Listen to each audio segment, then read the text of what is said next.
तो भाई मेरी बात यहाँ पे ये करेंगे, जो आपका जो ऑब्जेक्टिव है एग्जाम में, ऑब्जेक्टिव जो है 2 गुना ऑप्शन के साथ आता है। ठीक है, 2 गुना ऑप्शन के साथ जो है आपका एग्जाम में जो है ऑब्जेक्टिव आता है। तो आपको जो है ऑब्जेक्टिव पे पकड़ बनानी जो है बहुत जरूरी है। तो इस वीडियो में हम वही बताएंगे जो आप लोग ऑब्जेक्टिव के पकड़ कैसे बनाइएगा। क्योंकि आप लोग अगर देखा जाए ऑब्जेक्टिव, तो जैसे मान लीजिए जो 70 नंबर का जब एग्जाम होता है, जो 70 नंबर का है, उसमें आपको 70 को ऑप्शन देता है, 70 को ऑप्शन देता है। आपको लिखना कितना रहता है, यानी कि टिक करना कितना है, तो 35। ठीक है, सीधा 2 गुना आंसर, 2 गुना आंसर नहीं बोलेंगे, क्वेश्चन देता है, 2 गुना क्वेश्चन देता है। उसमें आपको जो आता है उतना आंसर आप दे सकते हैं। यानी कि 35 को आपका 70 में से जो है आपको 35 क्वेश्चन बनाना है 70 नंबर वाला में। अगर मान लीजिए जो 100 नंबर वाला है कोई विषय, 100 नंबर, तो 100 नंबर का ऑब्जेक्टिव देगा, उसमें से आपको 50 जो है 50 ऑब्जेक्टिव का आंसर देना रहता है। तो ऑब्जेक्टिव पे पकड़ बनाना जरूरी है, क्योंकि ऑब्जेक्टिव से ही नंबर हमारा गेन करता है। यानी जब हमारा ऑब्जेक्टिव जो है, ऑब्जेक्टिव पे हमारा पकड़ रहेगा, तब जाके जो हम कहीं ना कहीं नंबर जो है बढ़ा सकते हैं, ज्यादा नंबर ला सकते हैं। आप सिर्फ सब्जेक्टिव से जो है भाई मेरे पास मार्क्स ही ला सकते हैं, ये आप लोगों को बात माननी पड़ेगी। तो चलिए ना भैया, आपको जो हम कुछ टिप्स बताएंगे, आप पहले इसको क्लीन कर ले थोड़ा, आपको कुछ टिप्स बताएंगे जो आप लोगों के लिए बहुत ज्यादा बढ़िया रहेगा ना।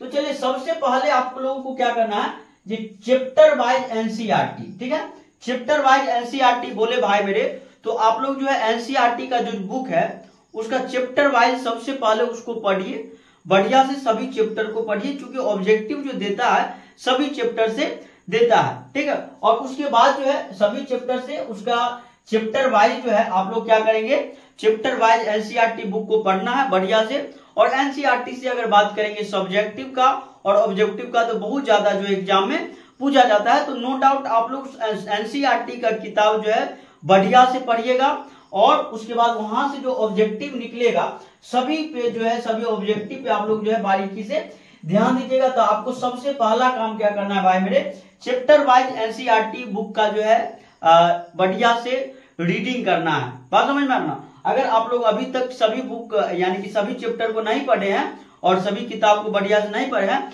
तो 1 शॉर्ट वीडियो जो है, जो आपका कम समय वाला वीडियो रहता है, 1.5-2 घंटा का चैप्टर, यानी कि 1.5-2 घंटा में जो चैप्टर खत्म हो जाता है, बहुत सारा वीडियो जो है यूट्यूब पे आपको बढ़िया बढ़िया मिल जाएगा। तो वहां से आप लोग जो है पूरा जो है कंप्लीट कीजिए, और चैप्टर वाइज ऑब्जेक्टिव ही है तो चैप्टर वाइज ऑब्जेक्टिव जो है याद करिए। ठीक है, और एनसीईआरटी बुक पे आपको भाई मेरे, ये आपका मेन है, एनसीईआरटी बुक पे बहुत ज्यादा फोकस करनी है आपको। चलिए आगे देखते हैं, और आगे क्या है आपका कीवर्ड्स हाईलाइट। ठीक है, कीवर्ड्स हाईलाइट, यानी कि देखिए क्या होता है, हम लोग क्या करते हैं, जो सीधा जो है नोट्स बनाते हैं तो पढ़ते चल जाते हैं।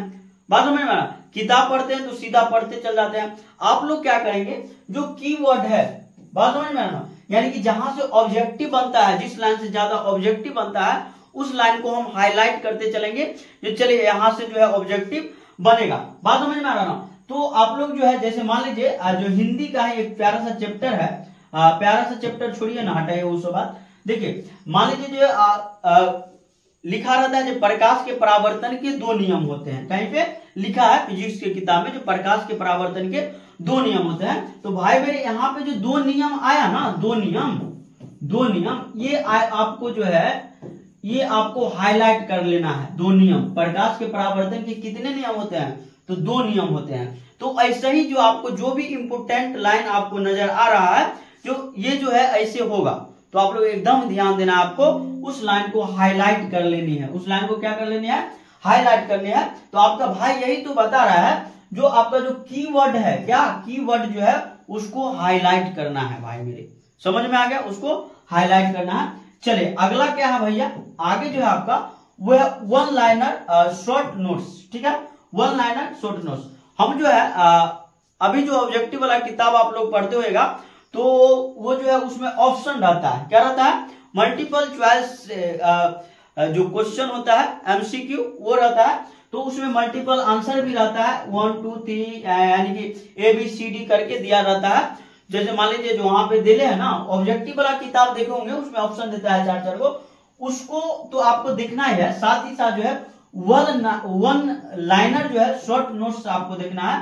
कहने का मतलब ये जो जैसे आप मान लीजिए जो एक लाइन लिखिए सबका सब, जैसे आपको बता दे, जैसे मान लीजिए ये वाला हम लिखेंगे ना, प्रकाश के परावर्तन के 2 नियम होते हैं, तो इसको हाईलाइट कर लिए।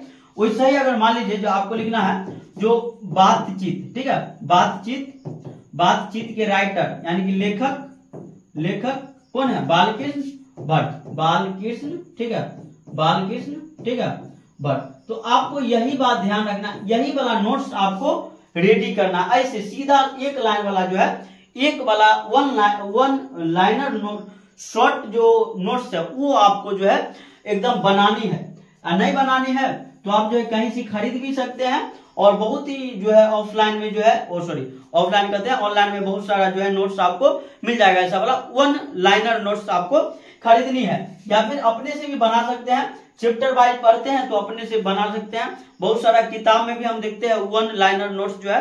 बातचीत वाला जो चैप्टर है, बातचीत बोलते हैं, हिंदी जो आपका क्लास 12 हिंदी दिनगत भाग 2 है, उसका अगर आप सॉल्व पेपर खरीदिएगा ना, हिंदी का सॉल्व क्वेश्चन आंसर वाला जो किताब होता है वो खरीदिएगा, तो पीछे में आपको जो है वन लाइनर नोट्स आपको मिल जाएगा। वहां पे जो है वहां पे लिखा रहता है, बात समझ में आ रहा ना, सभी चैप्टर के बारे में, सभी लेखक के बारे में, ठीक है, उनका जन्म कब हुआ, कहानी के बारे में पूरा ऑब्जेक्टिव वहां पे जो है बढ़िया से वन लाइनर जो है दिले है। तो आप लोगों को वन लाइनर पे ध्यान देना। इसमें क्या होता है भाई मेरे, डायरेक्ट याद हो जाता है। जैसे देखिए बातचीत के लेखक कौन थे, बातचीत के लेखक बालकृष्ण भट्ट, सीधा पढ़ लेंगे, ऑप्शन की आवश्यकता नहीं।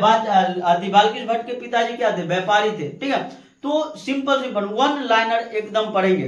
प्रकाश के परावर्तन के कितने नियम होते हैं, 2 नियम, ऐसे करके सीधा पढ़ो ना, सीधा, ठीक है। ऑप्शन वाला टेंशन छोड़ दो, ठीक है। चलिए आगे देखते हैं भाई मेरे, सेल्फ एमसीक्यू करने का मतलब ये हुआ जो आपको जो है अपने से जो है, ठीक है, अपने आप से खुद से जो है एमसीक्यू लगाना है। एमसीक्यू यानी कि आपका जो ऑब्जेक्टिव है उसको जो है बहुत ज्यादा जो है, कहने का मतलब ये है जो बहुत ज्यादा याद करनी है। एमसीक्यू क्वेश्चन जितना भी है सभी को जो है अपने से याद करना है, कोचिंग के भरोसे नहीं रहनी है। उसके बाद आपका सबसे आसान व्यवस्था है मॉक टेस्ट लगाइए। मॉक टेस्ट कहने का मतलब बहुत सारे ऑनलाइन प्लेटफॉर्म आपको मिल जाएगी जहां पे आप मॉक टेस्ट लगाइएगा, या जो लाइव क्लास चलते रहता है, लाइव सेशन चलते रहता है यूट्यूब पे, वहां पे भी आके जो है मॉक टेस्ट लगा सकते हैं। इससे आपको पता चलेगा जो कितना हम याद किए हैं, ठीक है। और ये जो है सेल्फ एमसीक्यू, इससे भी आपको पता चल जाएगा जो आप जो है कितना याद किए हैं। यानी कि